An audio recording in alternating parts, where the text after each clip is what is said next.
नमस्कार दोस्तों, क्विस्ट four hub में आप सभी का स्वागत है। मैं चंद्रशेखर सर आपको science for competitive exam class में आप सभी का स्वागत करता हूं। ये साइंस स्पेशल सभी प्रकार के एग्ज़ामों के लिए जैसे SSC, CGL, group D, railway, banking और विभिन्न प्रकार की जो अभी न्यूज़ लेटेस्ट में न्यूज़ 51,000 भर्ती आई है, 51 लेखपाल भर्ती, उसके लिए ये स्पेशल क्लास होगी। ठीक है, और यूपी SSSC के सभी प्रकार के एग्ज़ामों के लिए और सभी प्रकार के एग्ज़ामों के लिए मोस्ट इम्पॉर्टेंट क्लास होगी। तो आप सभी के लिए हमने एक नई प्रकार की आज पहल प्रारंभ की है। जैसे आप जानते हैं कि हम रसायन दर्शन प्रारंभ कर चुके हैं, जिसमें विभिन्न प्रकार के केमिस्ट्री के मोस्ट इम्पॉर्टेंट टॉपिक होते हैं, उनका हम अध्ययन धीरे धीरे करते हैं और उसके बारे में ज्ञान प्राप्त करते हैं। तो अब आज की हमने सीरीज में इसके साथ साथ एक और विभिन्न प्रकार की एक नई पहल प्रारंभ की है, जिसमें क्या है, उसका नाम रखा है, उससे संबंधित जो हमने आज टॉपिक पढ़ा उससे संबंधित जो फैक्ट होते हैं, उसके एग्जाम में किस प्रकार के पैटर्न के प्रश्न बन सकते हैं, उससे संबंधित जो वन लाइनर इंपॉर्टेंट फैक्ट होगी, उनको हम नीचे लेकर आए हैं। उनको हम धीरे जल्दी उनको रिवाइज कर लेंगे किस प्रकार से प्रश्न आते हैं। तो चलिए हम आज की क्लास प्रारंभ करते हैं। तो इस क्लास प्रारंभ करने से आपको क्या करना है, क्लास को अभी से लाइक सब्सक्राइब कर दीजिएगा और अपने दोस्तों को ज़्यादा से ज़्यादा जोड़ लीजिएगा, ताकि उनको भी क्लास का फ़ायदा चल सके और उनको पता चले कि इस प्रकार की भी यूट्यूब पर क्लासें मिलना पॉसिबल है, जो विभिन्न प्रकार के टॉपिक बाई टॉपिक क्लासें दी जाती हैं यहाँ पर, और उसको क्या करते हैं और उसके बारे में सिंप्लीफाइड करके उसको धीरे धीरे अध्ययन पूर्ण रूप से, मतलब जीरो लेवल से लेकर के हम उसके टॉप लेवल तक जाते हैं। ठीक है, तो आप अपने दोस्तों को जोड़ लीजिएगा। चलिए हम आज का टॉपिक प्रारंभ करते हैं। आज का टॉपिक क्या है, इकोसिस्टम, पारिस्थितिकी तंत्र के बारे में अध्ययन करेंगे। किसके बारे में, पारिस्थितिकी तंत्र। पारिस्थितिकी तंत्र क्या होता है, किसी भी एक निश्चित स्थान हो गया, चाहे वो छोटा स्थान हो सकता है, बड़ा समुद्र जैसा बड़ा भी हो सकता है, एक क्या खेत के जितना छोटा भी हो सकता है। ठीक है, तो ये सब पारिस्थितिकी तंत्र होता है।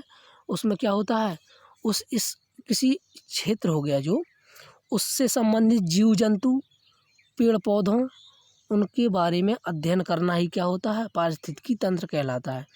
कि जीवों का और पौधों का एक दूसरे पर क्या प्रभाव पड़ता है, और इसके साथ साथ इसमें सूर्य प्रकाश, सभी प्रकार के जो घटक होते हैं, ये सारे के सारे इकोसिस्टम के अंतर्गत आते हैं। तो जीव जंतु तथा पेड़ पौधों और उससे संबंधित चारों ओर के वातावरण को क्या कहते हैं, इकोसिस्टम कहते हैं।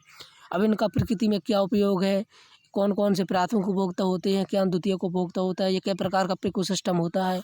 ठीक है, और ये सभी के बारे में अध्ययन करेंगे धीरे धीरे करके। तो चलिए हम आगे की ओर बढ़ते हैं। तो आप पहला को टॉपिक आता है जो इकोसिस्टम होता है, ये हमने जाना कि क्या होता है, जो पर्टिकुलर क्षेत्र में विभिन्न प्रकार के जीव जंतु पेड़ पौधों की आपस में क्रिया करना ही, कि आपस में एक दूसरे पर डिपेंड करते हैं, किस प्रकार के जीव जंतु होते हैं, ये सभी इकोसिस्टम के अंतर्गत आते हैं। ये इकोसिस्टम होता है वो दो प्रकार का होता है। नंबर एक प्राकृतिक और दूसरा होता है कृत्रिम। कृत्रिम को क्या कहते हैं, आर्टिफिशियल। तो प्राकृतिक इकोसिस्टम होता है और कृत्रिम। प्राकृतिक में जो प्रकृति ने बनाया, जिसको मनुष्य नहीं बना सकता। क्या झरने को मनुष्य बना सकता है, समुद्र को मनुष्य बना सकता है, पेड़ पौधों को मनुष्य बना सकता है, नहीं ना। मनुष्य को मनुष्य बना सकता है, नहीं ना। जंतुओं को मनुष्य बना सकता है। तो जब किसके अंतर्गत आएंगे जी, सब प्राकृतिक इकोसिस्टम, प्राकृतिक पारिस्थितिकी तंत्र के अंतर्गत आएंगे। ठीक है, अब जो प्राकृतिक पारिस्थितिकी तंत्र होता है, यह जलीय भी हो सकता है, हमने बताया समुद्र हो गया, ये जल के अंतर्गत भी हो सकता है। जल में जैसे वन हो गया, चारागाह हो गया, ठीक है, और रेगिस्तान हो गया। ये क्या होता है, स्थलीय होता है। और जल के अंतर्गत यदि बात की जाए, जल में तो नदी, झरना, तालाब, झील, ये सब किसके अंतर्गत पारिस्थितिकी तंत्र हो गए, जल के अंतर्गत। आप पूरी क्लास एंड तक देखिए, आपको पूरा कॉन्सेप्ट कंप्लीट हो जाएगा। लेकिन आपको स्किप नहीं करनी है क्लास थोड़ी सी भी, बिल्कुल धीरे धीरे बाई कॉन्सेप्ट सीखते जाएंगे और जीरो लेवल से हम टॉप लेवल तक चलेंगे। तो चलिए हम आगे की ओर बढ़ते हैं। तो हमको चला, पारिस्थितिकी तंत्र दो प्रकार का होता है, प्राकृतिक और कृत्रिम। तो प्राकृतिक होता है जिसको प्रकृति ने बनाया है। यह स्थलीय हो सकता है, स्थलखंड हो सकता है, जैसे वन हो गया, चारागाह हो गया, रेगिस्तान हो गया। और जलीय हो सकता है, जैसे झरना, तालाब, नदी, झील। ठीक है, इसमें विभिन्न प्रकार के जीव जंतु होते हैं। ठीक है ना, तो ये हो गया हमारा प्राकृतिक पारिस्थितिकी तंत्र। अब जो कृत्रिम पारिस्थितिकी तंत्र होता है, इसके अंतर्गत जैसे कृषि हो गया, नहर हो गया, बांध हो गया। अब इनको तो मनुष्य ने बनाया है ना, तो ये कृत्रिम पारिस्थितिकी तंत्र के अंतर्गत आते हैं। अब आते हैं पारिस्थितिकी तंत्र के घटक। पारिस्थितिकी तंत्र की क्या होते हैं, घटक। तो घटक होते हैं, दो होते हैं घटक। नंबर एक जैविक घटक और नंबर दो अजैविक घटक, जैविक घटक और अजैविक घटक। जैविक मतलब जीवन, और जिनमें जीवन होता है वो क्या होता है? सजीव। तो जो सजीव होते हैं वे जैविक होते हैं, और जो जैविक होते हैं उनको बायोटेक कहते हैं। इंग्लिश में कहते हैं बायोटेक। ठीक है, बायोटेक माने होते हैं जैविक, और कंपोनेंट मीन्स घटक, कंपोनेंट मीन्स घटक। तो जो जैविक घटक होते हैं वो क्या होता है? सजीव होते हैं, जिनमें जीवन पाया जाता है। और अजैविक घटक कौन होते हैं? जिनमें आ माने नहीं और जैविक माने जीवन पाया जाता है, जिनमें जीवन नहीं पाया जाता वो अजैविक घटक होते हैं, उनको एबायोटिक कंपोनेंट कहते हैं, या और निर्जीव भी कहते हैं, क्योंकि उनमें जीवन होता नहीं। जैविक घटक के अंदर मनुष्य हो गया, जैसे पेड़ पौधे, विभिन्न प्रकार की जीव जंतु, इनमें तो जीवन होता है, वो सजीव होते हैं। तो सजीव होते हैं जैविक घटक, सजीव भी होते हैं। उनके कुछ लक्षण आप जान लीजिए। जो अपने जैसी नई संतान उत्पन्न कर लें, जो भोजन ग्रहण करें, और क्या कहते हैं, सांस ग्रहण करें, और विभिन्न प्रकार की पाचन क्रिया करें, मेटाबॉलिक क्रिया करें, और इसके साथ साथ क्या करते हैं, अपने वृद्धि करें, मूवमेंट करें, एक स्थान से दूसरे स्थान पे जा सकें, वो क्या होते हैं? सजीव। और इनमें ये सभी गुण जिनमें नहीं पाए जाते वो निर्जीव होते हैं। सजीव को जैविक घटक और निर्जीव को अजैविक घटक कहते हैं। अब जो हम अजैविक घटक हमने पढ़ाया, निर्जीव अजैविक घटक, इसको 3 प्रकार से बांटा, 3 भागों में, कार्बनिक, अकार्बनिक और होता है जलवायु। कार्बनिक, कार्बनिक मीन्स कार्बन, जिनमें कार्बन पाया जाता है। अब हम कैसे पहचाने किसमें कार्बन? तो जिनको हम जलाएं और उससे धुआं निकले वो सब कार्बनिक के अंतर्गत आते हैं। जैसे कार्बोहाइड्रेट, प्रोटीन, वसा, ये सब क्या है? कार्बनिक पदार्थ होते हैं। और ये सब अजैविक घटक होते हैं। क्या जैसे रोटी होती है, ये इसमें जीवन होता है? नहीं ना। तो इसको, ये कार्बोहाइड्रेट होती है ना, जैसे ग्लूकोज अपन पीते हैं, ग्लूकोज का डब्बा, वो क्या होता है? कार्बनिक पदार्थ होते हैं। और ये क्या होते हैं? अजैविक घटक, क्योंकि इसमें जीवन तो होता नहीं है। ठीक है। और एक होता है अकार्बनिक घटक। अब अकार्बनिक घटक कौन होते हैं? अकार्बनिक घटक वे होते हैं जिनमें क्या होता है? जीवन नहीं पाया जाता। ठीक है ना। सब जो घटक हैं जिसमें आ माने नहीं, कार्बन माने कार्बन, जिसको जलाने पर कार्बन या धुआं ना निकले, वो अकार्बनिक के अंदर। जैसे hydrogen gas, oxygen gas, nitrogen gas, phosphorus gas, ये सारी की जितनी भी गैसें होती हैं, ये सब क्या होती हैं? अकार्बनिक गैसें होती हैं। हमारे जो वायुमंडल में गैसें हैं उसमें विभिन्न प्रकार की, ऐसा नहीं है कि कार्बन कार्बन कार्बन भी होता, कार्बन भी जिसमें ना हो, सभी की सभी क्या होती हैं? अकार्बनिक होती है। जिनमें कार्बन हो वो कार्बनिक। अब तीसरा पॉइंट क्या होता है? जलवायु। जलवायु के अंतर्गत हम प्रकाश लेंगे, जल होगा, वर्षा होगी, आर्द्रता होगा, तापमान। ठीक है ना। यह जलवायु 2 पॉइंट से मिलकर बना है, जल से और वायु से। अब देखिए, जल के द्वारा ही क्या होती है? हमारा आर्द्रता बनती है, मतलब वाष्प के रूप में होता है ना, तो आर्द्रता बनती है। जल के द्वारा ही वर्षा होती है, और जल कलेक्ट होता है तो वर्षा होती है। तो ये तीनों पॉइंट जल से संबंधित। वायु, वायु के अंतर्गत क्या होता है? हवा चलती है। ठीक है ना। तापमान होता है, जब तापमान ज़्यादा होगा तभी तो क्या होगा? जल क्या होगा? वायु में क्या होगा? एकत्र होगा, तो उसी को आर्द्रता कहते हैं। और जो आगे बादल को बादल के रूप में बरसते हैं, और प्रकाश, सूर्य के प्रकाश के कारण। तो ये आपस में एक दूसरे से पॉइंट जुड़े हुए हैं। सबसे पहले क्या आएगा? सूर्य का प्रकाश आएगा। सूर्य का प्रकाश क्या हुआ? सूर्य का प्रकाश से तापमान बढ़ेगा पानी का, और जब पानी का टेम्परेचर बढ़ेगा तो क्या होगा? जल वाष्प के रूप में बनेगा, और जल वाष्प रूप में बनेगा तो वायु के द्वारा क्या होगा? वातावरण में एकत्र होगा आर्द्रता के रूप में, और आर्द्रता के रूप में आगे चल के वो और वातावरण ऊपर की ओर और ज़्यादा जब कलेक्ट हो जाएगी हवा, मतलब सॉरी वाटर की बूंदें बड़ी हो जाएंगी, तो वर्षा के रूप में क्या आएंगी? पृथ्वी पर आ जाएंगे, और जल के रूप में बरस जाएगा। तो इस प्रकार से जलवायु हो गया। और अकार्बनिक पदार्थ, कार्बनिक पदार्थ, ये सब क्या? अजैविक घटक। अब जैविक घटक होते हैं जो हमारे, जैविक घटक को क्या कहते हैं? हमने बताया बायोटेक कंपोनेंट। क्या बताया था? बायोटेक कंपोनेंट, बायोटेक कंपोनेंट होते हैं। अब जो जैविक घटक होते हैं ये 2 प्रकार के बताए हम होते हैं, स्वपोषी और परपोषी। जैविक माने जीवन होता है। अब जिनमें जीवन होता है तो वृद्धि करेंगे, वृद्धि के लिए कुछ खाएंगे पिएंगे तभी तो वृद्धि करेंगे। तो उनमें क्या होते हैं? स्वपोषी कुछ होते हैं जैविक घटक, कुछ स्वपोषी होते हैं। जैसे हो गया पेड़ पौधे। पेड़ पौधे कैसे होते हैं? स्वपोषी। स्वयं माने स्वयं, पोषी माने भोजन बनाना, जो स्वयं अपना पोषण करें। जैसे पेड़ पौधे हो गया, तो ये इनको भोजन बनाने के लिए क्या होते हैं? ऐसा तो नहीं किसी के पास जाना पड़ता, नहीं, ये स्वयं अपने द्वारा, हमने बताया प्रकाश संश्लेषण की क्रिया अच्छे से समझा चुके, तो प्रकाश संश्लेषण क्रिया द्वारा भोजन बनाते हैं, इसलिए इनको क्या कहते हैं? स्वपोषी और उत्पादक। उत्पादक माने उत्पादन करना, जो स्वयं भोजन का क्या कर लें? उत्पादन कर लें, तो उनको क्या कहते हैं? उत्पादक और स्वपोषी। इसके अंतर्गत कौन आते हैं? पेड़ पौधे, हरे पेड़ पौधे। पेड़ पौधे कैसे? ऐसा नहीं कि सूखा पेड़ लगा दो उसको कह दो हरे पेड़ पौधे। कैसे? हरे पेड़ पौधे आएंगे इसके अंतर्गत। इसके अंदर स्वपोषी, और स्वपोषी क्या होते हैं? उत्पादक। तो हमको याद रखना है, जो स्वपोषी होते हैं, स्वपोषी जो स्वयं भोजन बना ले, जैसे हरे पेड़ पौधे, और जो स्वयं भोजन बनाते हैं इसको उत्पादक भी कहते हैं, क्योंकि जो उत्पादन करते हैं हरी सब्जी और पेड़ पौधों का, और इनकी हरी सब्जी पेड़ पौधों को हम खाते हैं, इसलिए हमारा नाम क्या है? उपभोक्ता। मतलब जो स्वपोषी अथवा उत्पादकों का भक्षण करे, ग्रहण करे, खाए तो उनको कहते हैं उपभोक्ता। और इसलिए उनको क्या कहते हैं परपोषी। क्या कहते हैं पर माने दूसरों, पोषी माने भोजन के लिए आश्रित हो, जो दूसरों पर भोजन के लिए आश्रित हो उनको कहते हैं परपोषी। तो जैविक घटक कई प्रकार के होते हैं, स्वपोषी और परपोषी। स्वपोषी क्या होते हैं जो स्वयं भोजन बनाए, इसलिए उनको उत्पादक कहते हैं, जो हरे पेड़ पौधे होते हैं। परपोषी कौन होते हैं, जो दूसरों पर आश्रित होते हैं, उनको उपभोक्ता भी कहते हैं। ठीक है। और ये क्या होते हैं, ये विभिन्न प्रकार के जीव जंतु, मनुष्य भी हो सकता है, मनुष्य भी होता है। अब जो परपोषी होते हैं, परपोषी ये दो प्रकार के हो सकते हैं। सूक्ष्म भी हो सकते हैं, जिनको हम नग्न आँखों से नहीं देख सकते, विभिन्न प्रकार की टेलीस्कोप, सूक्ष्मदर्शियों के द्वारा देखा जाता है। और दूसरे हो सकते हैं बृहद, जिनको हम आँखों से आसानी से देख सकते हैं। जैसे अपन ने क्या तुम अपनी आंखों से जो कोरोना वायरस है इसको देख सकते हो? नहीं देख सकते। कवक को देख सकते, नहीं देख सकते। बैक्टीरिया को देख सकते, नहीं देख सकते।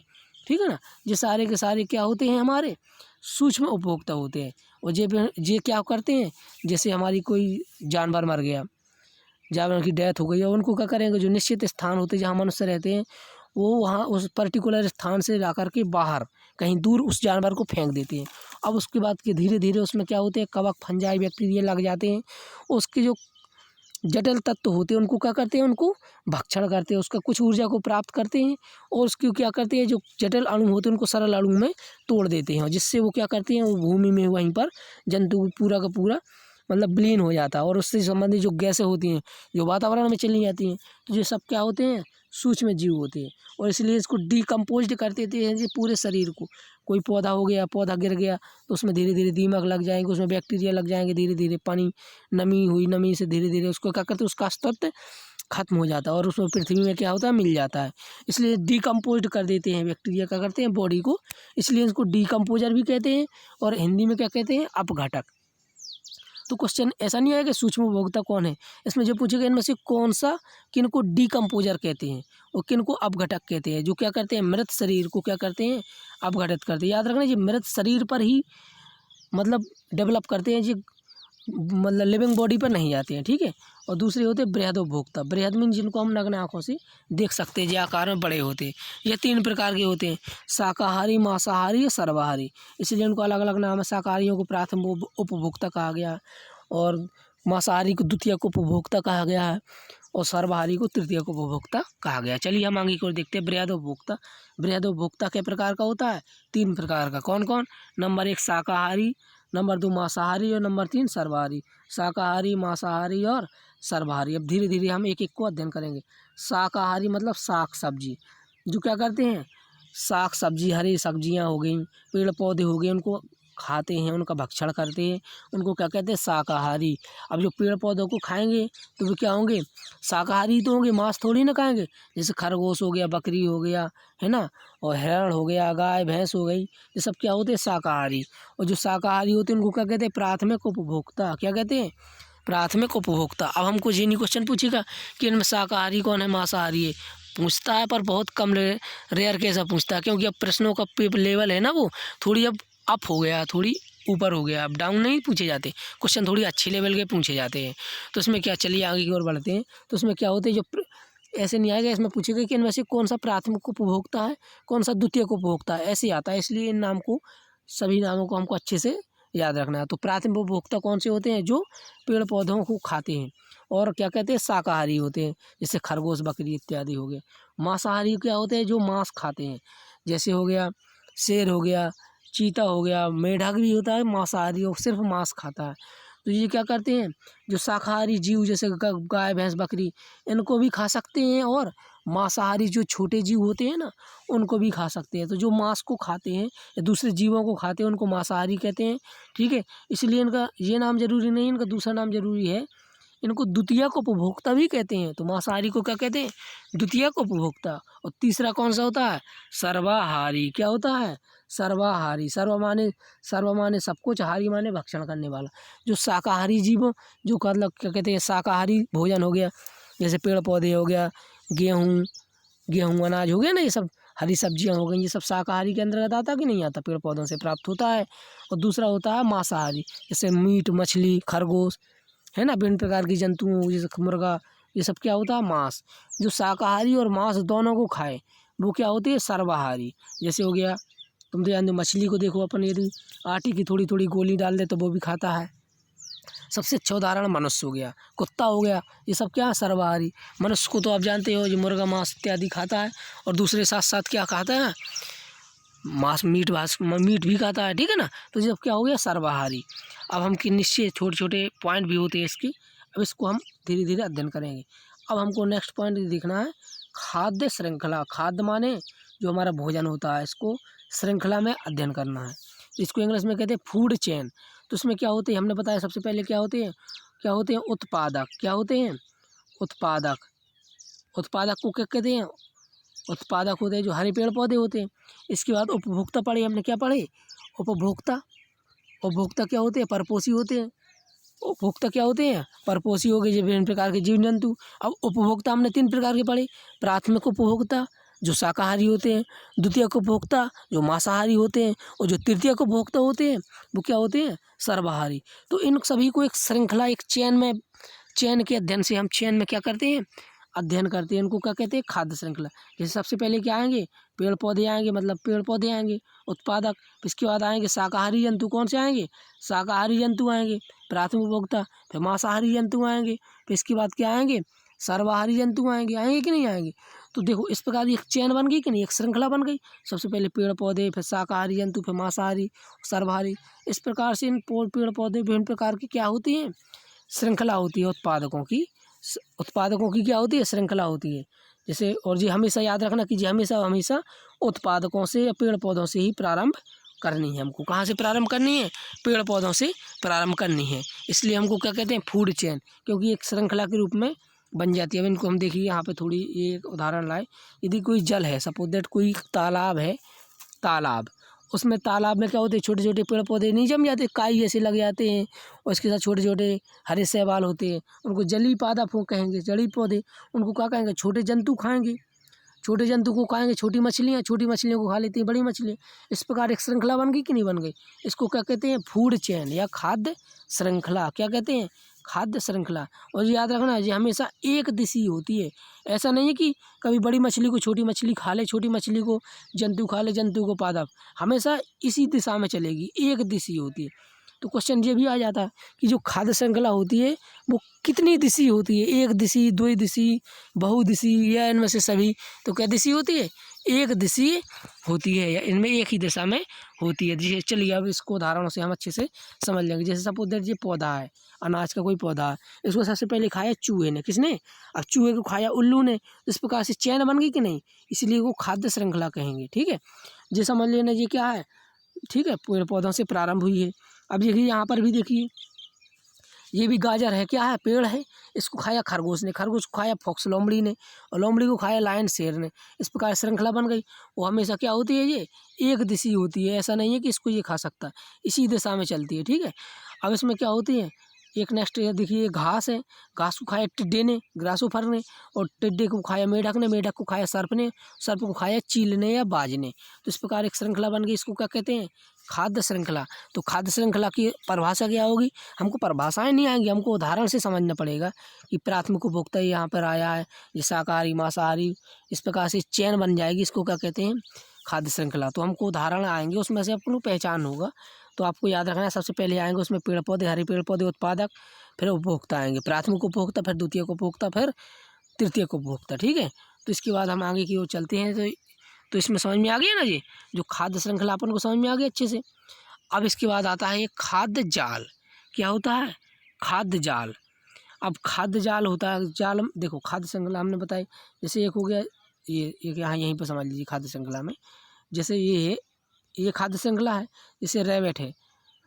ठीक है, रैबिट को खाया किसने, सपोज दैट यदि शेर को सीधे में लग गया कहीं पर खरगोश, और शेर ने पकड़ लिया, तो उसको शेर भी खा सकता है रैबिट को। ठीक है, क्या खा सकता है, रैबिट को खा सकता है।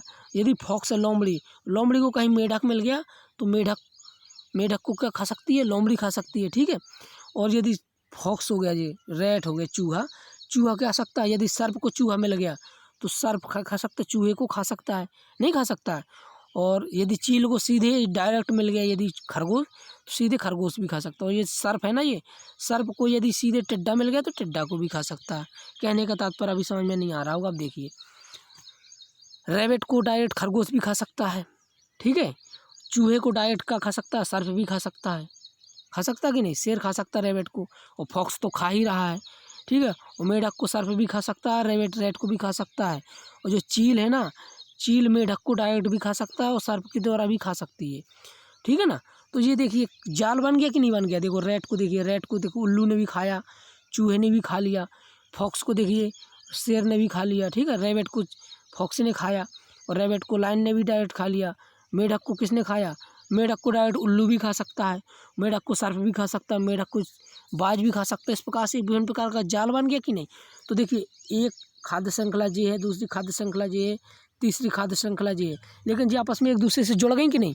तो इस प्रकार से जब एक से अधिक खाद्य श्रृंखलाएं मिलकर के क्या होती हैं, एक जाल सा बना लेती है। जाल सा बन गया, इसलिए इसको खाद्य जाल कहते हैं। तो खाद्य जाल में क्या होती है, दिशा तो एक ही होती है, हमेशा उत्पादकों से उपभोक्ताओं की ओर जाता है कि नहीं जाता, लेकिन इसके मार्ग अलग अलग हो सकते हैं। यहाँ से मार्ग ये हो सकता है, यहाँ से मार्ग ये हो सकता है, इसका मार्ग ऐसा भी हो सकता है, इसका मार्ग ये भी हो सकता है कि नहीं हो सकता। तो इसलिए खाद्य जो जाल होता है, खाद्य श्रृंखला में मार्ग एक होता है, दिशा भी एक होता है। खाद्य जाल में दिशा तो एक होती है, लेकिन मार्ग एक से अधिक हो सकता है। चलिए अब आगे की ओर देखते हैं हम, ये खाद्य जाल, ठीक है। तो ठीक है, तो ये आगे देखिए यहाँ पे ये बताया खाद्य जाल है, इसमें जो भू ऊर्जा के मार्ग हैं वो दिशा तो एक ही होती है, ठीक है। क्या होती है, दिशा एक हो सकती है, लेकिन मार्ग क्या होंगे, मार्ग क्या होंगे, अनेक होंगे, ठीक है। मार्ग क्या होंगे, अनेक होंगे, दिशा कैसी होगी, एक होगी, ठीक है। अब ये देखिए चित्र को थोड़ी हम जूम आउट करके अच्छे से समझेंगे, ठीक है। ये देखिए ये हमारा खाद्य जाल है, ये क्या है, खाद्य जाल। अब ये देखिए यहाँ से स्टार्ट हुआ, ये पेड़ पौधा है, ठीक है। पेड़ पौधों को किसने खाया, बकरी ने। बकरी को डायरेक्ट किसने खा लिया, शेर ने। बकरी को कौन ने खा लिया, जैकॉल ने खा लिया, ठीक है ना। जैकॉल को किसने खा लिया, शेर ने खा लिया। और बकरी ने खाया था किसको, पेड़ पौधों को। अब देखिए यहाँ पेड़ पौधों को रैबिट भी खा सकता है, और रैबिट को डायरेक्ट जैकॉल भी खा सकता है, और जैकॉल को शेर खा सकता है।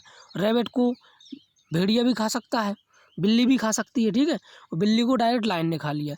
और रेड किसको खाया, पेड़ पौधों को चूहा भी खा सकता है, चूहों को, ठीक है। चूहों को उल्लू भी खा सकता है, चूहे को सर्प भी खा सकता है, सर्प को क्या खा सकती है, काइट मतलब चील भी खा सकती है, ठीक है।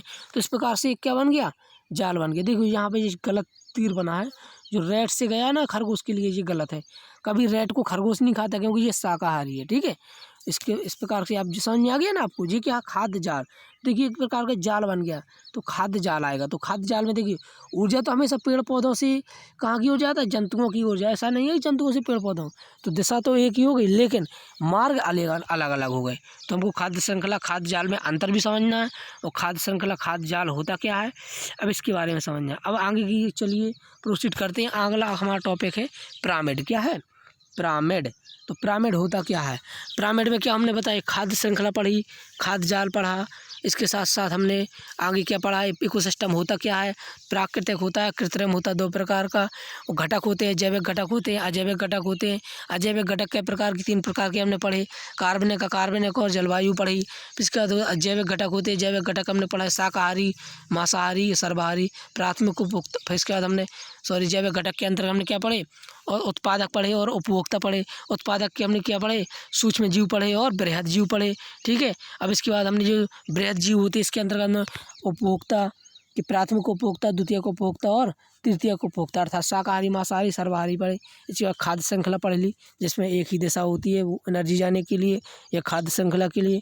और जो फिर हम खाद्य जाल पढ़ा, इसमें विभिन्न मार्ग हो सकते हैं, लेकिन दिशा तो हमें क्या हमेशा एक ही थी। क्वेश्चन हमने यदि प्रश्न आए तो हमको ये याद रखना कि दिशा पूछिए कि मार्ग पूछिए, ठीक है। अब इसके बाद हम आगे चलेंगे पिरामिड। तो पिरामिड होता क्या है, तो पिरामिड में क्या होती है, जैसे पेड़ पौधे हो गया, उत्पादक, प्राथमिक उपभोक्ता, द्वितीयक उपभोक्ता, इनको किस प्रकार के क्रम में लगाया जाए, इनको क्रम में लगाना ही क्या होता है, पिरामिड। तो पिरामिड की परिभाषा देखेंगे हम पहले। तो पिरामिड की परिभाषा क्या होती है, उत्पादकों, किसको, उत्पादक और उपभोक्ता। उपभोक्ता हमने पढ़े प्राथमिक, द्वितीयक, तृतीयक, प्राथमिक, द्वितीयक, तृतीयक उपभोक्ता पढ़े कि नहीं पढ़े। तो जो उत्पादक और विभिन्न प्रकार के उपभोक्ता हैं, इनको एक आरेख में रखना, किसमें, आरेख के रूप में अध्ययन करना या उनको व्यवस्थित करना। तो इस प्रकार की ये संरचना बनती है, उसको पिरामिड कहते हैं। अर्थात विभिन्न प्रकार के उत्पादकों तथा उपभोक्ताओं को एक प्रकार के आरेख में प्रदर्शित करना पिरामिड कहलाता है। क्या कहलाता है? पिरामिड। प्राथमिक उपभोक्ता, द्वितीयक उपभोक्ता और उत्पादकों को एक क्या करना, पिरामिड के रूप में अर्थात एक प्रकार के आरेख में प्रस्तुत करना पिरामिड कहलाता है। अब ये पिरामिड होते हैं, ये 3 प्रकार के होते हैं, संख्या का पिरामिड, भार का पिरामिड और ऊर्जा का पिरामिड। पिरामिड हमको ये भी याद रखना है कि सबसे जो नीचे है, क्या सबसे नीचे होते हैं वो हमेशा उत्पादक आते हैं। क्या आते हैं? उत्पादक। उत्पादक मतलब पेड़ पौधे।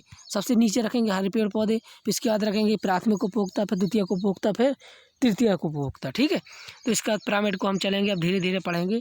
सबसे पहले पढ़ेंगे हम ऊर्जा का पिरामिड। यहाँ पर क्या है, सबसे पहले हम पढ़ेंगे ऊर्जा का पिरामिड। किसका? ऊर्जा का पिरामिड। अच्छे से समझ लें, क्योंकि ऊर्जा का पिरामिड सरल होता है, बिल्कुल सिंपल होता है। हमेशा रखना, जो ऊर्जा का पिरामिड होता है वो हमेशा हमेशा सीधा बनता है। कैसा बनता है? सीधा बनता है। कैसा बनता है? तो क्वेश्चन ये बहुत आता है कि ऊर्जा का पिरामिड कैसा बनता है, उल्टा, सीधा, तिरछा। तो हमेशा ऊर्जा का पिरामिड कैसा बनता है? सीधा बनता है। अब कैसे बनता है ये देखिएगा। तो यहाँ पर ऊर्जा का पिरामिड समझने से पहले एक हमको नियम पढ़ना पड़ेगा। किसका? लेंडमान का, LINDMAN। ठीक है, लेंडमान का नियम क्या होता है? लेंडमान रूल। तो लेंडमान रूल क्या होता है? इसने दिया था 10% का नियम। किसका? 10% का नियम दिया था लेंडमान ने। तो प्रश्न आता है कि 10% का नियम किसने दिया था? किसने दिया था? लेंडमान ने। लेंडमान ने कहा था कि प्रत्येक जो होते हैं ना, स्टेप्स होते हैं, स्टेप्स कहा जाए, ठीक है ना, तो प्रत्येक स्टेप में या विभिन्न प्रकार की क्या होते हैं, घटक होते हैं। जैसे पेड़ पौधे हो गया, फिर प्राथमिक उपभोक्ता, द्वितीयक उपभोक्ता, तृतीयक उपभोक्ता। इस प्रकार से जब एक स्तर से जब दूसरे स्तर में जाते हैं तो 10% ऊर्जा क्या होती है? आगे जाती है, और 90% ऊर्जा क्या होती है? खर्च होती है। सपोज दैट कोई यदि पेड़ पौधा है, ये क्या पेड़ है, तो पेड़ के पास यदि 1000 ऊर्जा है और यदि इसको खरगोश ने खाया, किसने? खरगोश ने, तो इसकी 90% ऊर्जा तो खर्च हो गई है। तो 10% ऊर्जा आगे बढ़ेगी। तो 10% निकालेंगे तो 10/100 करेंगे, 10/100 करेंगे, 10% आगे बढ़ी। तो 1 जीरो से यहाँ 1 जीरो गई, 1 जीरो से कितनी बची? 100। अर्थात कहने का तात्पर्य है, जो पेड़ पौधे थे उसके पास एक ऊर्जा थी, तो रैबिट ने खाया तो उसके पास कितनी बची? अब 1 जीरो खर्च हो गई, 100। अब रैबिट को खाया किसने? रैबिट को खाया फॉक्स ने, लोमड़ी ने, उसके पास बची 10। अब फॉक्स को किसने? चील ने खाया, सपोज दैट कह दें, तो चील के पास कितनी बची? 0.1। अर्थात हर स्तर में क्या होती है? 10% ऊर्जा क्या हो रही है? आगे बढ़ रही है, और 90% ऊर्जा उपयोग हो रही है। इसीलिए इसको कहा था, यही नियम दिया था किसने? लेंडमान ने। क्या? लेंडमान का 10% नियम। लेंडमान के 10% नियम में कहा गया था, यह कहा गया था कि प्रत्येक ऊर्जा के स्तर में 90% ऊर्जा उपयोग की जाती है तथा 10% ऊर्जा ही आगे स्तर में भेजी जाती है। इसीलिए लेंडमान का 10% का नियम कहते हैं। तो इसके लिए सबसे अब हमको ये समझ में आ जाएगा पूर्ण रूप से। सबसे पहले हम पढ़ रहे हैं ऊर्जा का पिरामिड। किसका? ऊर्जा का पिरामिड। अब ऊर्जा का पिरामिड हमने क्या बताया? हमेशा कैसा होता है? सीधा होता है। कैसा बनता है? सीधा। कैसे बनता है? देखिए, ये देखिए ऊर्जा का पिरामिड। ये किसका पिरामिड है? ऊर्जा का पिरामिड है। ठीक है, अब पिरामिड त्रिभुज के आकार का बनता है। हमने बताया था कि जो पिरामिड बनाते समय जो सबसे नीचे रखते हैं उनको किसको रखते हैं? पेड़ पौधों को या उत्पादकों को। देखो, सबसे पहले पेड़ रखा, फिर पेड़ को जिराफ ने खाया, जिराफ को शेर ने खाया, ठीक है ना। तो इस प्रकार को हमको सभी स्तरों को चेक नहीं करना है, सिर्फ 2 स्तरों से ही हमको पता चलेगा कि पिरामिड सीधा बनना है कि उल्टा बनना है। यदि सीधा बनेगा तो ये पिरामिड इस प्रकार से तो नहीं ऊपर की ओर नोक होगी, उल्टा बनेगा पिरामिड तो इस प्रकार से बनाएंगे। लेकिन हमेशा पेड़ पौधे नीचे ही आएंगे। कहाँ आएंगे? उत्पादक नीचे ही रखे जाएंगे। तो देखिए, तो सबसे पहले ऊर्जा का पिरामिड देखिए, पेड़ पौधे के पास ऊर्जा कितनी थी? 100 ऊर्जा थी, तो उसने 90% उपयोग करी, तो 10% ऊर्जा आगे ही गई आगे वाले स्तर में। इसके बाद 10% इसकी निकली, तो 1%, एक की क्या बची? 0.1%। तो इस प्रकार से क्या होगी? हर स्तर में 10% ऊर्जा ही आगे जा रही है, 90% ऊर्जा उपयोग हो रही। तो सबसे ज़्यादा किसके पास है? पेड़ पौधों की। तो सबसे बड़ा खाना, फिर इसके बाद छोटा खाना, थोड़ी छोटा खाना, तो 10% कम हो गई। इसके बाद फिर आगे गई तो इसमें 10% आगे बढ़ी, ठीक है ना। फिर आगे गई तो इस प्रकार से क्या होता है? हमेशा ऊर्जा का पिरामिड क्या बनेगा? सीधा। क्योंकि हमेशा ऊर्जा का पिरामिड प्रारंभ होना कहाँ से? पेड़ पौधों से पिरामिड प्रारंभ होना, पेड़ पौधों से ही ऊर्जा निकल जाना प्रारंभ होती है। और सबसे ज़्यादा ऊर्जा किसके पास होगी? हरे पेड़ पौधों के पास, अर्थात उत्पादकों के पास, ठीक है। तो ऊर्जा का पिरामिड इसलिए कैसा बनता है? हमेशा सीधा बनता है। अब देखिए, ऊर्जा का पिरामिड हो गया, ठीक है। तो ऊर्जा का पिरामिड हमको समझ में आ गया कि नहीं आ गया अच्छे से? अब देखिए नंबर, अब धीरे धीरे क्रम बाई क्रम अध्ययन करेंगे। सबसे पहले हम पढ़ेंगे किसका? संख्या का पिरामिड। अब हमको संख्या का पिरामिड बनाना है। बनाते कैसे हैं इसको अच्छे से समझ लीजिएगा, आपको एकदम बिल्कुल क्लियर हो जाएगा। चलिए हम आगे की पेज लेते हैं। अब इसमें देखिएगा संख्या का पिरामिड, ठीक है। अब संख्या का पिरामिड अच्छे से समझ लीजिए। देखिए इसको थोड़ी पेज को बड़ा कर लें, अब आएगा अच्छे समझ में। देखिए ये संख्या का पिरामिड। अब यदि हमको एक पेड़ पर बनाना है, किस पर, एक पेड़ पर क्वेश्चन आए, एक पेड़ पर संख्या का पिरामिड बनाइए, तो कैसे बनाएंगे। तो देखिए हमको पिरामिड पता नहीं कि सीधा बनना है कि उल्टा, उसको बाद में देखेंगे। तो हमने बताया सबसे नीचे क्या आएंगे, पेड़ पौधे। हमने सबसे नीचे लिख लिया पेड़, बना लिया पेड़। अब पेड़ की संख्या का पिरामिड है तो हमको सिर्फ संख्या गिननी है। तो पेड़ कितना है, एक पेड़ पर बनाना है पिरामिड, तो एक पेड़ हो गया। अब एक पेड़ को खाने वाले कितने सारे होगी, बकरी होगी, कितनी सारी बकरियां होगी, कई जानवर होगी, एक से तो अधिक होंगे कि एक पेड़ को खाएंगे कि नहीं। तो इससे अधिक हो गई, जैसा पोते बकरी ले ली हमने, क्या बकरी, तो एक से अधिक बकरी खाएंगी पेड़ पौधों को, नहीं खाएंगे। अब हमको यहीं से पता चल गया कि जो पिरामिड होगा वो कैसा बनेगा, उल्टा, क्योंकि इसकी संख्या कम है और ऊपर की ओर बढ़ रही है। तो पिरामिड इस प्रकार से हम बना लेंगे। अब इसके बाद स्तर बांट लेंगे। तो पेड़ को किसने खाया, बकरी ने, बकरी को किसने खाया, भेड़िया ने, कह दो, ठीक है। जितने स्तर बनाना हो, भेड़िया को सर्प ने, सर्प ने क्या आया, शेर ने। इस प्रकार से हम क्या कर दें, पिरामिड आपको समझ में आ गया हो गया, संख्या का पिरामिड। अब यदि उल्टा पिरामिड देखना, संख्या का पिरामिड कैसे बनता है, तो अभी घास के मैदान में किसका बनाएंगे, घास के मैदान में देख रहे हैं, घास के मैदान में। तो देखिए ये घास का मैदान है, ये घास है। हमने बताया कि हमें पेड़ पौधों को सबसे नीचे रखना है। ये क्या हो गई, घास हो गई, घास। तो घास को खाया बकरी ने, किसने, बकरी ने। अब ये बताइए घास की संख्या गिनने से ज़्यादा होगी कि बकरियों की, ऑब्वियस सी बात है कि घास की संख्या अधिक होगी, बकरियों की संख्या कम होगी। अब बकरी को खाने वाले भेड़ियों की संख्या, एक बकरी को कितने भेड़िए खा सकते हैं, एक बकरी को सिर्फ एक भेड़िया भी खा सकता है, एक से अधिक भी खा सकते। सपोज दैट एक भेड़िया खा रहा था बच्चा, और उससे बड़ा भेड़िया है, उसने उसको भगा दिया और उसने उस पर कब्जा कर लिया। तो एक बकरी को एक से अधिक भेड़िया खा सकता है, ठीक है, नहीं खा सकता है, लेकिन कम भी खा सकते हैं, नहीं खा सकते हैं, ठीक है। इसलिए इसका क्या करें, एक भेड़िए को क्या खा सकते हैं, एक से अधिक। इस प्रकार से इसका यहाँ से हमको पता चल गया घास की संख्या क्या है, एक से अधिक है। और सपोज दैट ऐसे अध्ययन भी कर सकते हैं इसको अच्छे से समझने के लिए। देखिएगा सपोज दैट ये घास है, ठीक है, घास को खाया एक बकरी ने, किसने खाया, बकरी ने, ठीक है, बकरी ने खाया, ठीक है। अब बकरी को किसने खाया, किसी और जीव ने। तो हमको यहीं से पता चल गया घास की संख्या अधिक है, बकरी की संख्या घास से कम है। घास को तो गिन नहीं सकते ना कितनी सारी है, तो इसलिए पिरामिड कैसा बनेगा, अब सीधा। हमको आगे नहीं देखना कि ऊपर क्या रखना है, हमको सिर्फ ये देखना है कि पिरामिड सीधा बन रहा है कि उल्टा। अब इसके बाद स्तर बांट दीजिए तुरंत। अब इसके बाद बकरी को किसने खाया, भेड़िए ने, भेड़िए को सांप ने, भेड़िए को खाया शेर ने, शेर को, ठीक है। इस प्रकार से अब पता चल गया पिरामिड कैसा बनेगा, उल्टा पिरामिड पता चल गया। कैसे बनता है उल्टा पिरामिड, उल्टा पिरामिड बना एक पेड़ में, कैसे बना, क्योंकि पेड़ की संख्या एक है, संख्या का पिरामिड बना रहे जी, उल्टा सीधा। और यदि घास के मैदान में कहते हैं तो क्या बनेगा, घास की संख्या अधिक होगी, इसलिए सीधा बन गया। अब ये हमको ये क्या, अभी क्वेश्चन ये नहीं आएगा कि उल्टा पिरामिड कौन सा सीधा, हमको ये आएगा कि विभिन्न प्रकार के पिरामिड बनकर आ जाएंगे। तो उनमें अपन को याद रखना होगा कि किस प्रकार का पिरामिड होगा। अब भार का पिरामिड समझेगी क्या, तो भार का पिरामिड के लिए एक कॉन्सेप्ट याद रखना, हमेशा जो वजन तोलेंगे, भार माने वजन, वो हमेशा उसको सुखा कर तोलेंगे। क्या करेंगे, पहले उस पौधे को या जंतु को या जीव को सुखाएंगे, फिर उसका वजन पता करेंगे कि कौन ज़्यादा वजनीला है, जिसका ज़्यादा वजन होगा उसको नीचे रखेंगे। और हमेशा याद रखना कि पेड़ पौधों से ही हमेशा पिरामिड बनाना प्रारंभ होता है। तो एक पेड़ पर देखें, हम सबसे पहले एक पेड़ पर देखें भार का पिरामिड, किसका, भाड़ का। देखिए एक पेड़ हो गया जी, क्या हो गया, पेड़ हमेशा रखते। पेड़ के बाद क्या, बकरी ने खाया, बकरी हो गई। अब बकरी को किसने खाया, ठीक है, बकरी हो गई। अब देखिए डिपेंड होता है पेड़ पर कौन है, वह बकरी डिपेंड है। बकरी ऊपर विभिन्न प्रकार की कीट भी हो सकते हैं, ठीक है, क्या कीट भी हो सकती है। तो देखिए पेड़ को सुखाएंगे तो पेड़ का वजन ज़्यादा होगा कि बकरी का वजन ज़्यादा होगा, ये बताइए। पेड़ का वजन ज़्यादा होगा, तो इसलिए पिरामिड कैसा बनेगा, उल्टा। एक पेड़ पर भार का पिरामिड क्या होगा, उल्टा। अब देखिए क्या बनेगा, उल्टा क्या, सीधा बनेगा, कैसा, सीधा।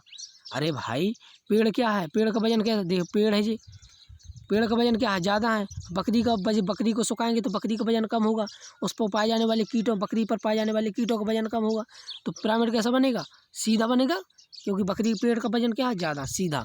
अब देखिए तालाब में, किस पे, तालाब में, एक तालाब में देखेंगे हम भार का पिरामिड। कोई तालाब है, तालाब में विभिन्न प्रकार के छोटे छोटे पौधे पाए जाते हैं, पाए जाते कि नहीं। अब पौधों के पास, तालाबों के पौधों को क्या किया हमने, छोटे छोटे पौधों को सुखा करके यहाँ पर रख दिया।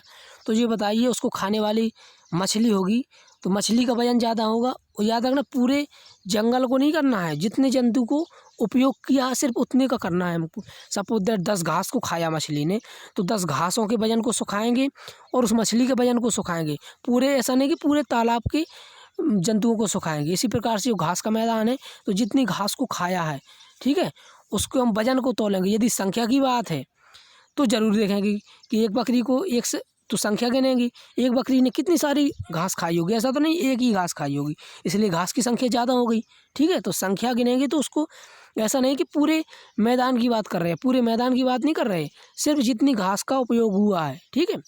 तो इसके लिए आप देखिए, हम किसको देख रहे थे, तालाब में। तो तालाब में छोटे छोटे पौधे हैं, पौधों को किसने खाया, छोटी मछलियों ने खाया, छोटी मछलियों को किसने खाया, बड़ी मछलियों ने खाया। अब इसके बाद ये बताइए, जब घास को सुखाएंगे तो कितना थोड़ा सा वजन रहता है, नहीं रहता है। अब इसके बाद उसके बाद बड़ा मछली का वजन ज़्यादा होता है, नहीं होता, जितनी खाया उस मछली से बड़ी मछली का ज़्यादा वजन होता है। इसलिए ये पिरामिड कैसा बन गया, अब उल्टा। कैसा बनेगा, उल्टा। अब हमको समझ में आ रहा है कि आपको धीरे धीरे आपके दिल में ये बात उतर रही होगी और ये आपको अच्छे से समझ में आ गया होगा कि पिरामिड बनाते कैसे हैं। तो क्वेश्चन आता है कि ये घास पर पिरामिड कैसा बनेगा, सीधा उल्टा। तो हमको ये दिमाग में रखना है कि कैसे पिरामिड बनाते हैं। अब आपको इसको अच्छे से देखिए, समझिए और कंसंट्रेट होकर के देखिए और अपने दिल में उतारिए। इतना कठिन भी नहीं है जितना आप समझ रहे हैं। आप इसको बाद अच्छे से समझ लीजिए, आपको ये समझ में आ जाएगा। तो अब देखिए, हमने जो ऊर्जा का पिरामिड बताया हमेशा सीधा होता है, भार का पिरामिड बताया सुखा करके वजन देंगे और उस भार को तोलेंगे जितना जीव ने उपयोग किया। इसी प्रकार संख्या का पिरामिड है, हम जैसे घास के मैदान में बनाए तो घास ने कितनी बकरी संख्या गिनेंगे तो सब घास ने जो बकरी है, बकरी ने क्या होती है, एक साथ एक तो घास खाई होगी, तो इसलिए घास की संख्या अधिक हो गई, तो पिरामिड सीधा बन जाएगा, ठीक है। इसके बाद पिरामिड हमको हमारा ये टॉपिक क्या होता है, ख़त्म होता है। अब आगे की ओर छोटी सी आप ये क्लास छोड़कर मत जाइए, क्योंकि ये थोड़ी आज लंबी क्लास हो जाएगी, लेकिन आगे चल के बहुत ही इंपॉर्टेंट फैक्ट है। अब रसायन दर्शन है, जल्दी जल्दी चलेंगे। अब रसायन दर्शन में क्या पढ़ेंगे आज, कल हमने पढ़ी मेंडलीव की आवर्त सारणी के बारे में थोड़ी फैक्ट। अब रसायन दर्शन में अब सोडाओं के बारे में पढ़ेंगे। आप जानते हैं कि सोडा होती है ना, खाने वाला सोडा, बेकिंग सोडा, ये कितने प्रकार का होता है और होता क्या है, उपयोग क्या है। सबसे पहले होता है कास्टिक सोडा। कास्टिक सोडा का फार्मूला होता है NaOH। इसको कहते हैं, आप लिख लीजिए, सोडियम हाइड्रोक्साइड। क्या होता है, सोडियम हाइड्रोक्साइड, लिख लीजिए नोट पेन में। सोडियम हाइड्रोक्साइड, इसका फार्मूला NaOH का क्या होता है नाम, सोडियम हाइड्रोक्साइड। इसी का दूसरा नाम क्या है, कास्टिक सोडा। तो कास्टिक सोडा क्या होता है, सोडियम हाइड्रोक्साइड होता है इसका फार्मूला, ठीक है। कास्टिक सोडा का फार्मूला क्या होता है, NaOH और सोडियम हाइड्रोक्साइड। इसका उपयोग कहाँ होता है, इसका उपयोग होता है जो हम विभिन्न प्रकार की प्रोटीन लेते हैं ना, हमने बताया था विभिन्न प्रकार की प्रोटीन होती है, प्रोटीन के पाचन में उसके पाचन में काम होता है। तो सोडियम हाइड्रोक्साइड का काम क्या होता है, प्रोटीन के पाचन में। इसका फार्मूला क्या होता है, NaOH। एक होता है धावन सोडा। धावन सोडा क्या होता है, इसका फार्मूला होता है Na2CO3। Na2CO3 इसका फार्मूला क्या हो, इसका नाम क्या होता है, रासायनिक नाम होता है सोडियम कार्बोनेट। क्या होता है, उसका नाम तो सोडियम हाइड्रोक्साइड, इसका होता है सोडियम कार्बोनेट। क्या होता है, सोडियम कार्बोनेट। उसका उपयोग क्या होता है, इसका उपयोग होता है कपड़े धुलने में। क्या होते हैं, जब अपन कपड़े धुलते हैं ना, तो उसमें अपन यदि सोडियम धावन सोडा या फिर सोडियम कार्बोनेट डाल देंगे तो उसका जो कठोरतम होता है ना, वो मृदु जल में बदल जाता है। इससे हमारे कपड़े अधिक साफ होते हैं, तो कपड़े धुलने में उसका उपयोग होता है।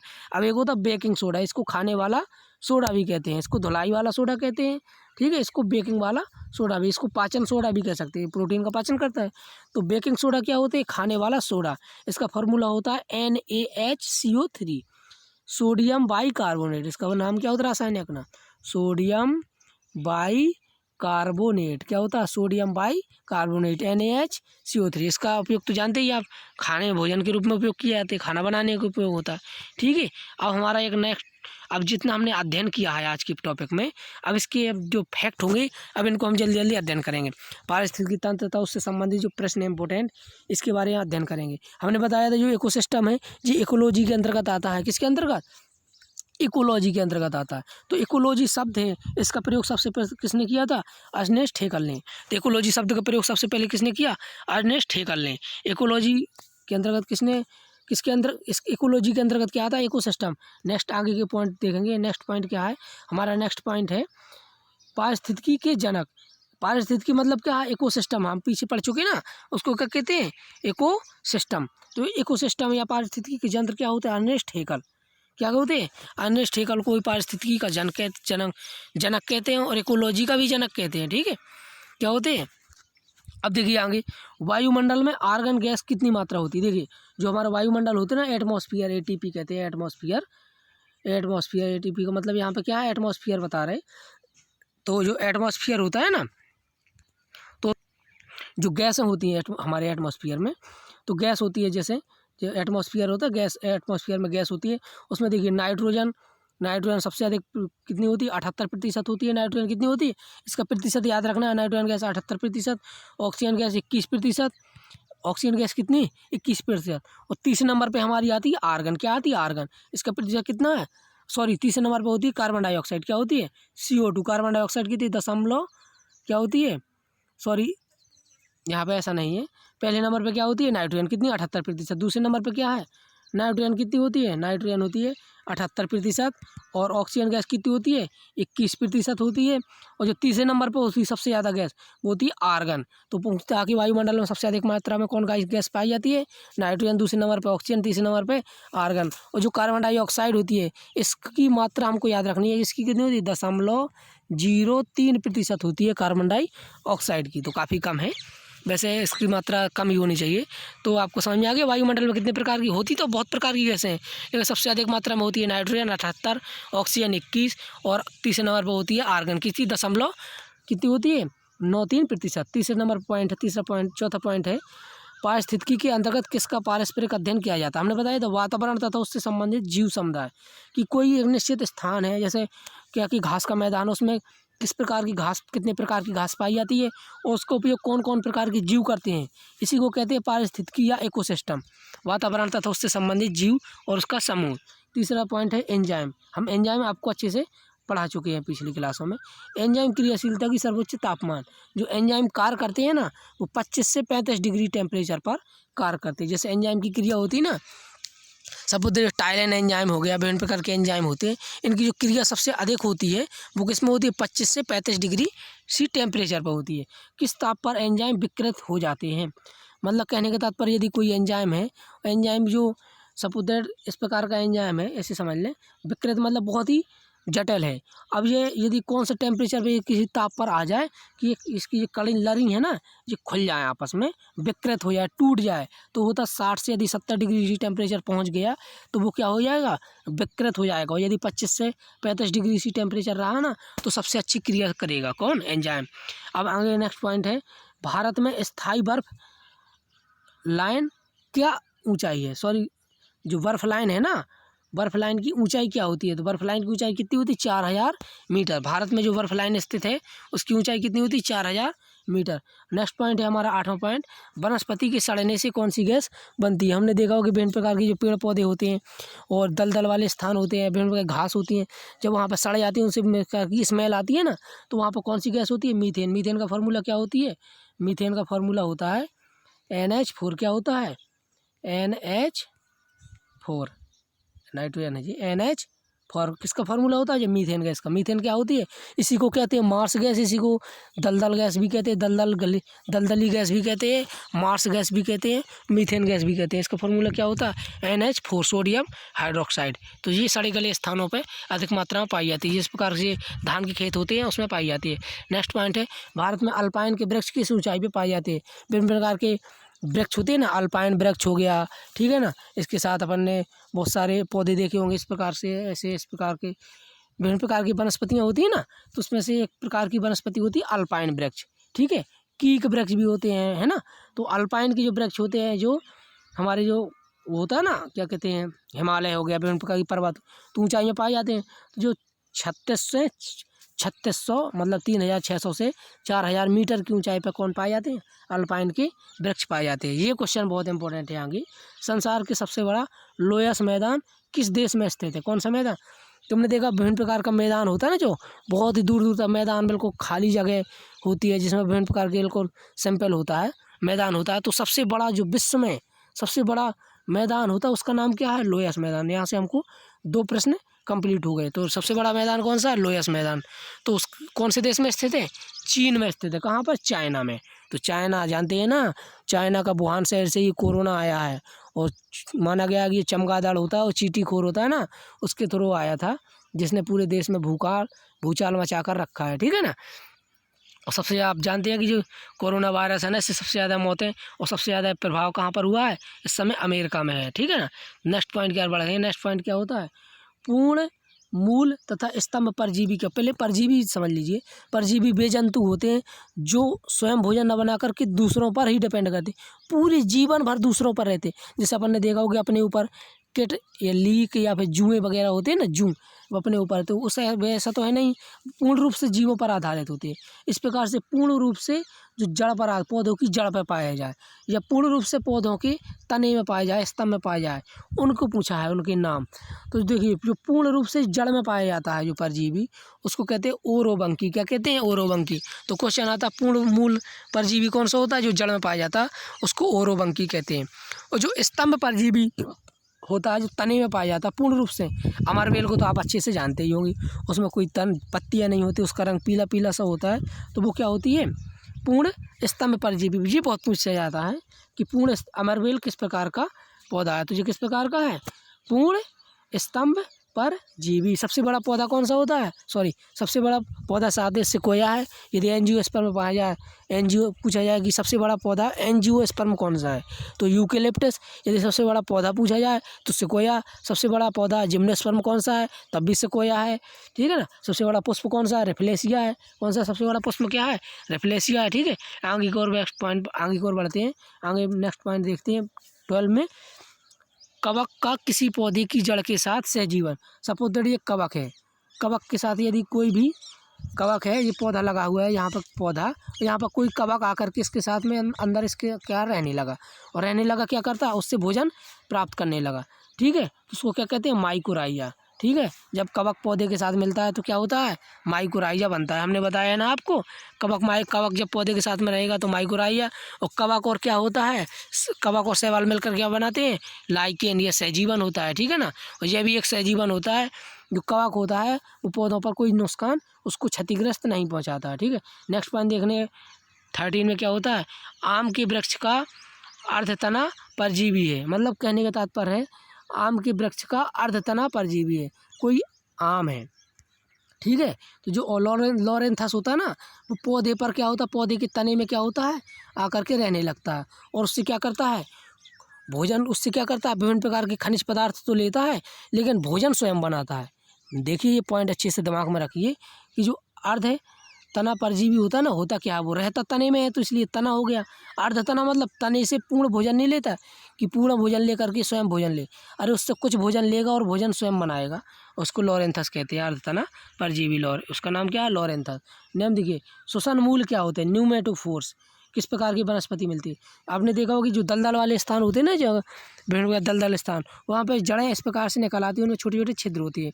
इन छिद्रों के द्वारा क्या होती है, ऑक्सीजन गैस क्या होती है जी, अंदर लेते हैं, क्या करते हैं, ऑक्सीजन गैस लेते हैं, इसलिए इनको श्वसन मूल कहते हैं। क्या करते हैं, श्वसन, ऑक्सीजन लेते हैं श्वसन के लिए, तो इसलिए श्वसन मूल कहते हैं, क्योंकि इनकी जड़ों की तरह क्या होती है जी, ऑक्सीजन गैस को लेते हैं। इनको इंग्लिश में कहते हैं न्यूमेटोफोर, हिंदी में कहते हैं श्वसन मूल। तो ये किस प्रकार की वनस्पतियों में पाई जाती है, मैनग्रोव वनस्पतियों में, जो कहाँ पाई जाती है, दलदल वाले स्थानों पे। तो मैनग्रोव वनस्पतियाँ कहाँ पाई है, दलदल वाले स्थानों में।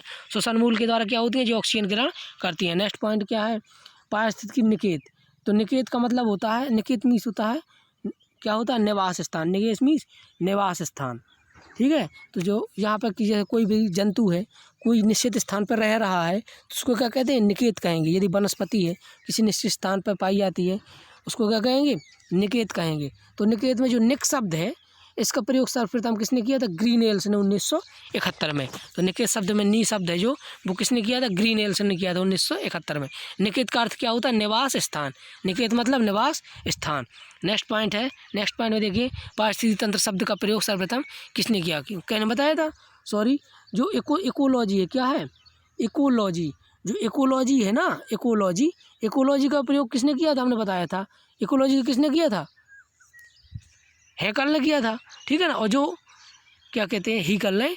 और जो इकोसिस्टम है, क्या है, पारिस्थितिकी तंत्र या इकोसिस्टम है, इसका प्रयोग किसने किया, टॉन्सले ने। किसने किया था, टॉन्सले ने किया था 1935 में। तो इकोसिस्टम है, इकोसिस्टम शब्द का प्रयोग किसने किया, टॉन्सले ने। और इकोलॉजी का किसने किया, हैकल ने। नेक्स्ट पॉइंट आगे की ओर देखते हैं 17 में, प्रकृति की एक क्रियात्मक इकाई क्या है। कोई भी प्रकृति है, को चलाने का काम, जैसे मनुष्य का शरीर छोटी छोटी किससे मिलकर बना है, कोशिकाओं से, इसलिए कोशिका उसकी इकाई हो गई। इस प्रकार जो प्रकृति है इसका निर्माण किससे हुआ है, छोटे छोटे पारिस्थितिकी तंत्र से। पारिस्थितिकी तंत्र क्या होते हैं, कोई भी निश्चित स्थान का कोई निश्चित वातावरण और उससे संबंधित पाए जाने वाले विभिन्न प्रकार के जीव जंतु, ये मिलकर पारिस्थितिकी तंत्र बनाते हैं। और छोटे छोटे पारिस्थितिकी तंत्र मिलकर हमारी क्या बनती है, प्रकृति बनती है। नेक्स्ट पॉइंट है 18। नेक्स्ट पॉइंट में क्या है, पारिस्थितिकी विज्ञान में ऊर्जा मापने की इकाई क्या होती है। जो पारिस्थितिकी तंत्र होती है ना, इसमें ऊर्जा कितनी है इसका जो अध्ययन करेंगे, 10% का नियम है ना लेंडमान का, इस जो ऊर्जा सभी ऊर्जाओं को मापेंगे तो ऊष्मा की इकाई है, ऊष्मा के रूप में नापते हैं। इस पर कैसे, जिस प्रकार टेम्परेचर तापमान होता है ना, फ़ारेनहाइट डिग्री सेल्सियस हो गया, फ़ारेनहाइट होती है। इस प्रकार से प्रकृति जो पारिस्थितिकी तंत्र होता है ना, प्रकृति में पारिस्थितिकी तंत्र के रूप में क्या होती है, मापक होता है। तो प्रकृति की जो क्रियात्मक इकाई क्या है, पारिस्थितिकी तंत्र है। और पारिस्थितिकी तंत्र विज्ञान में ऊर्जा को मापन क्या होता है, ऊष्मा के रूप में होता है। ठीक है, इस प्रकार फ़ारेनहाइट में या सेल्सियस में टेम्परेचर का होता है। अब खाद्य श्रृंखला में ऊर्जा का प्रवाह किस दिशा में होता है, देखिए जी आ गया क्वेश्चन, एक ही दिशा में होता है, हम आगे पढ़ा चुके, इसमें टाइम नहीं लेंगे। नेक्स्ट पॉइंट देखेंगे, एक संतुलित पारिस्थितिकी तंत्र में क्या हो, जिलों की संख्या कितनी होती है।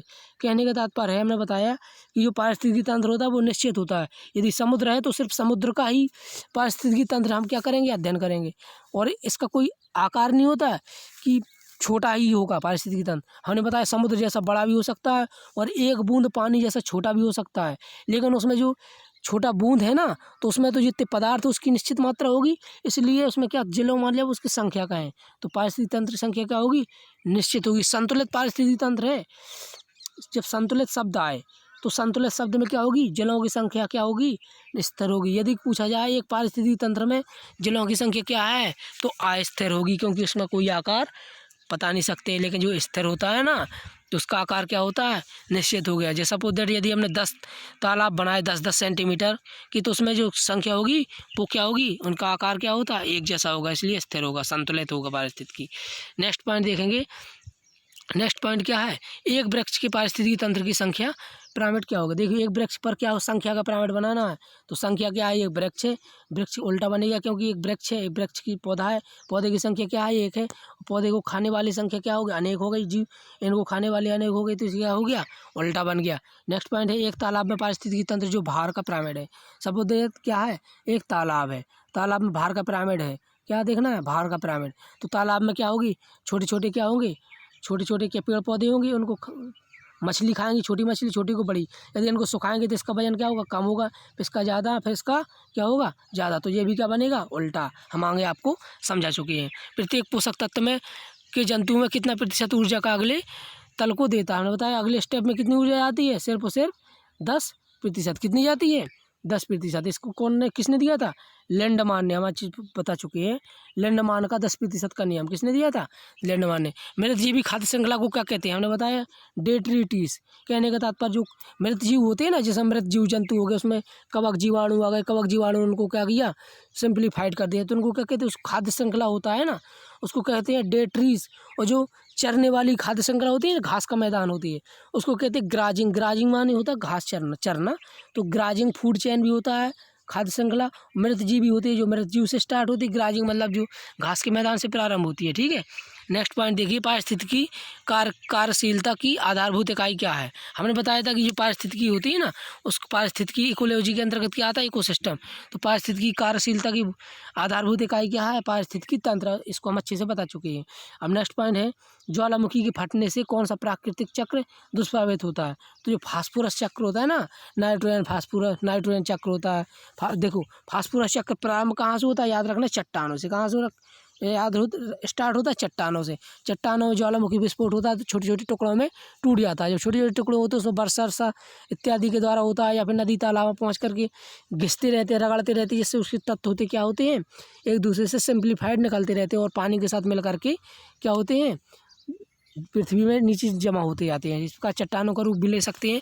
इस प्रकार ज्वालामुखी के द्वारा प्राकृतिक चक्र कौन सा प्रभावित होता है, फास्फोरस चक्र प्रभावित होता है। नेक्स्ट पॉइंट देखिए 27 में, दो भिन्न पारिस्थितिकी तंत्र ओके उनके मध्य संक्रमण मंडल को क्या कहते हैं। सपोज दैट एक पारिस्थितिकी तंत्र जी है, एक पारिस्थितिकी तंत्र है, इनके जो बीच का जो स्थान है ना, इस जो स्थान है इसको कहते हैं इकोटीन। क्या कहते हैं, इकोटीन।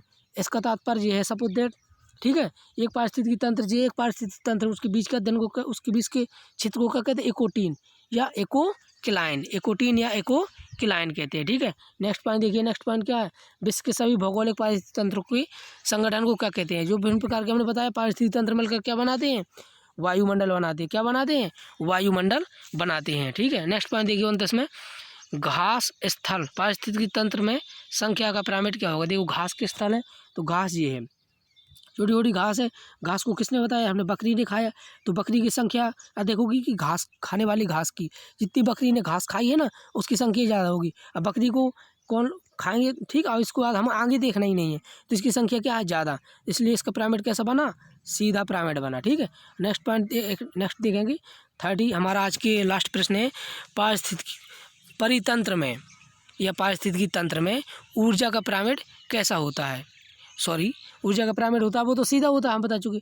अब जो पारिस्थितिकी तंत्र है ना, उसमें ये सूर्य की ऊर्जा है ना, ऊर्जा आती कहाँ आती है? जो बहुत इंपॉर्टेंट पॉइंट है जी, आता रहता है बहुत, कि जो पारिस्थितिकी तंत्र है उसमें ऊर्जा का मुख्य स्रोत क्या है? सूर्य है, सूर्य का प्रकाश है। अर्थात जो सूर्य है ना, वो हमारी पारिस्थितिकी तंत्र का मुख्य ऊर्जा का स्रोत होता है। अर्थात ऊर्जा कहाँ से आती है? सूर्य से आती है। कैसे आती है वो हम बता चुके, प्रकाश संश्लेषण क्रिया भोजन बनते हैं, और हरे पेड़ पौधे क्या होते हैं? भोजन बनाने के लिए सूर्य के प्रकाश का उपयोग करते हैं। इस प्रकार से आज का हमारा ये लेक्चर संपन्न हुआ।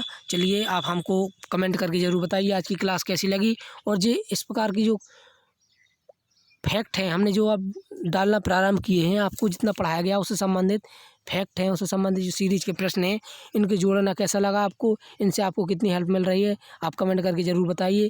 और इस क्लास को लाइक कीजिए, शेयर कीजिए। आप देखिएगा कि जो हम कितनी मेहनत करके आपको ये क्लास दे रहे हैं। चलिए, धन्यवाद सो मच। आप क्लास को लाइक कीजिए, सब्सक्राइब कीजिए और ज़्यादा से ज़्यादा लोगों तक पहुँचाइए। धन्यवाद।